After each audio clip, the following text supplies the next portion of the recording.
I am so thrilled about today's guest. So, becoming a firefighter takes more than physical strength. It takes a lot of discipline, sacrifice, teamwork, and real commitment to serving the community. Today, we are sitting down with Oakland Fire Captain Brian Fukuhara, who spent 17 years with Oakland Fire and 20 years total in the fire service to talk about what it really takes to do the job, how people can break into the field, and the lessons he's learned along the way. Captain Brian, thank you so much for joining me today. How are you?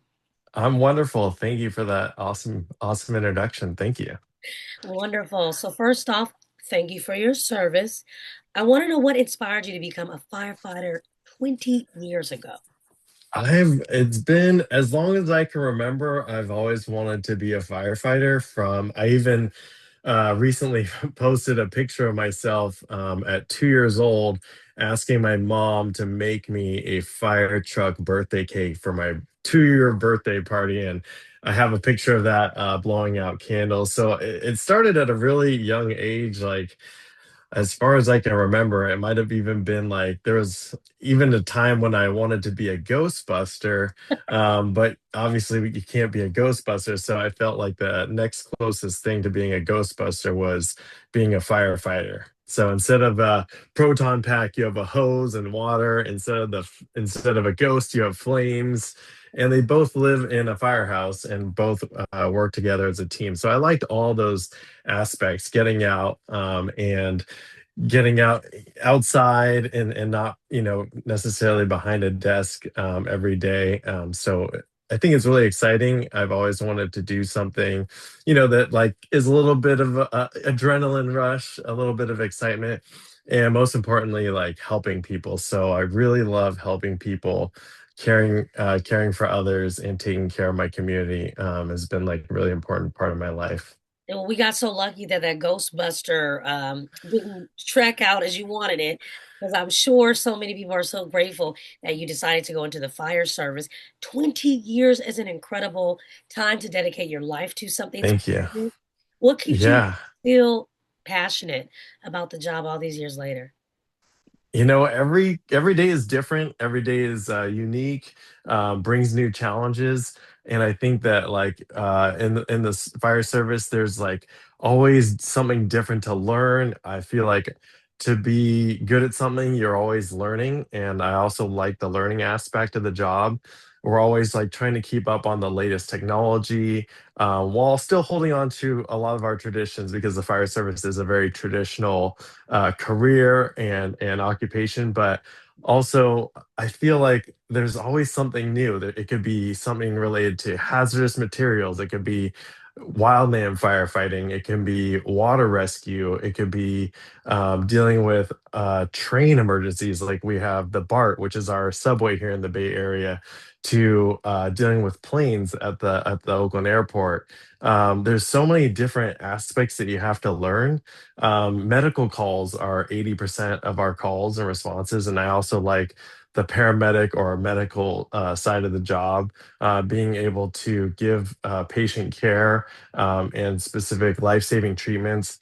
That's like that's a whole topic in itself, dealing with all these medical calls and helping people. So there's so many different and like of course like fighting fires, Right. building fires, like so there's just like so many different things you have to learn. You kind of have to be like well versed in a lot of different topics, because it really could be any type of emergency. It could be an emergency where there's someone stuck in an elevator, or it could be an emergency in the San Francisco Bay, and two completely different types of emergencies, but we have to be prepared and ready to respond to anything. My mind is blown on how it seems like no 2 days for a firefighter are the same, which is so incredible to It's wild sometimes. Yeah. Wow. You could So be, yeah, what doing was it? anything. What was it? You said you could be doing anything? You could be doing anything, because one minute you could be cooking, sitting down with your crew, enjoying like a nice meal, but like midway through, bang, like the call goes off and you could be rushing out the door to a structure fire or a medical emergency. Wow, you guys certainly have just so much under your belt, and you guys have a lot of tools and skills to do that. if there's somebody who's watching right now and they're like, man, I really want to be a firefighter, like that's my dream. Where would you even say they start? I mean, what's that process even like? Yeah, it can be a short process or it could be a longer process. But first and foremost, I'm excited. I'm very excited to share information on how to become a firefighter. We always need new people, new recruits, new talent to join the force, to join the team. And we're thrilled to have anyone who's interested. And I'm also personally. Um, I would like to help those individuals who show an interest in the career. So my path to becoming a firefighter might differ from other people's, but I started out. I was very fortunate because I knew what I wanted to do really early on. So even in high school, I was in the firefighting Explore program, which is kind of like an entry level. First, you're just learning about the career a little bit. You're trying on some of the gear. You're doing some of the drills and training. And we actually have an Explorer program here in the Oakland Fire Department. Wow. And we also have a youth academy. So these are high school age folks who are just learning about the fire service, who potentially could see it as a career in the future. So if you need more information about that, there's the Oakland Fire Youth Academy and the Fire Explorers. The Youth Academy meets every weekend actually on Saturday, and they do various trainings, drills, and kind of like get their and it's a good introduction into the fire service. And then from there, I did EMT school, so you have to be a minimum EMT qualified, and that's pretty easy because there's many places that offer emergency medical technician training.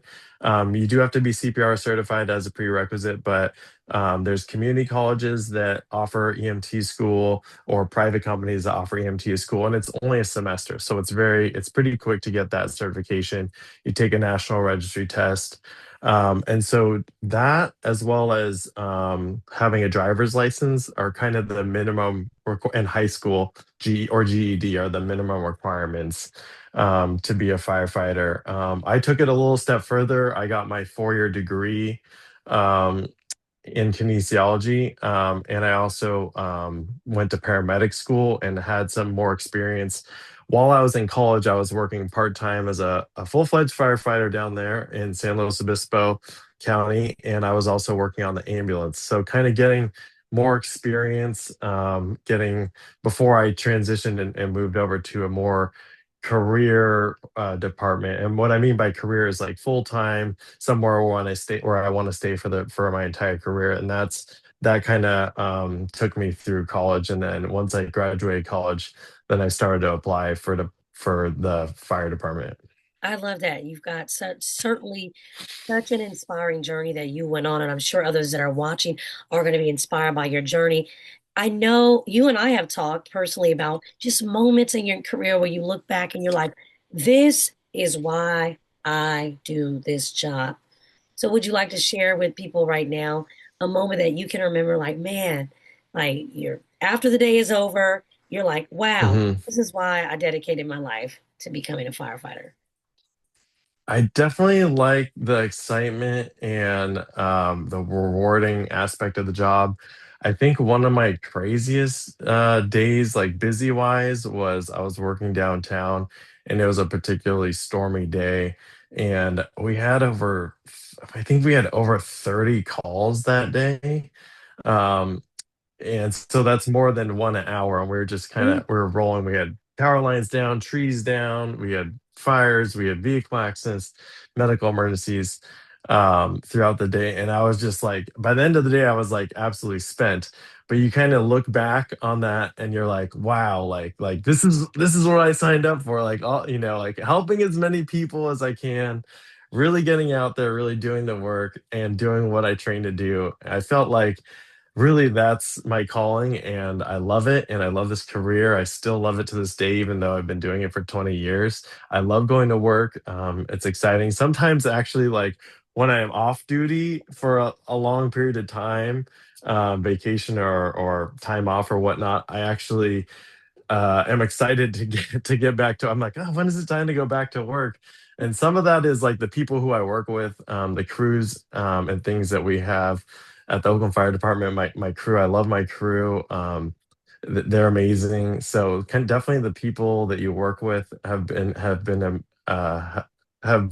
made an impact on me, and it makes me like come into work every day, and the people. It's been really awesome. That's so beautiful. You guys spend a lot of time with each other because for what a lot of people might not know, you guys are living with each other for while you're there. Yeah, it's kind of our family away from home. So on paper, we're at the firehouse for a third of the time, third of our time, and then 2/3 of the time we're at home.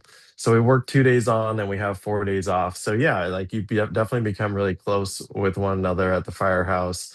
You're, you know, cooking together, you're sleeping, sleeping at the same station. You're all going on these calls um and training. And so you're spending a lot of time with these folks, and it's nice to be able to call coworkers friends and family as well. So Beautiful. Well, I'll leave you with it this is final great. question for the people that are watching here. If somebody's watching and they're intimidated and they're like, this is something that I would love to do, but I don't know if I'm good enough. I don't know if I'll make the cut. What would you say, Mhm. Captain? I would say, there's definitely, it's not an easy job. It is physically demanding. There is a lot of things that you'll find out in the fire academy, or even before, if you're doing one of these explore programs or doing a ride along, where you're learning more about the career and what's involved, what the demands are. So by no means necessary is it an easy career. Some of the things that I didn't realize getting into it was how stressful it could be, mentally, not only physically, but also mentally. You're dealing with these difficult calls. So I think it's worth it to do your research, to talk to people that are in the fire service to get their side of the view, their story, and, check out social media, check out social media, watch things on that, follow certain different departments, and yeah, just slowly like learn more and more about it. And then the more understanding you have of it, I think that you can train anyone can, kind of train physically Okay. and be in shape well enough to be in the academy. There's a lot of physical tests that you have to do in the academy, but you can train for that, and I think yeah, anyone who's looking into it should find out more information. I love that, and that's where to start. Captain Fukuhara, thank you so much for joining us Thank you. today and sharing all that knowledge. And again, thank you for your service. Absolutely.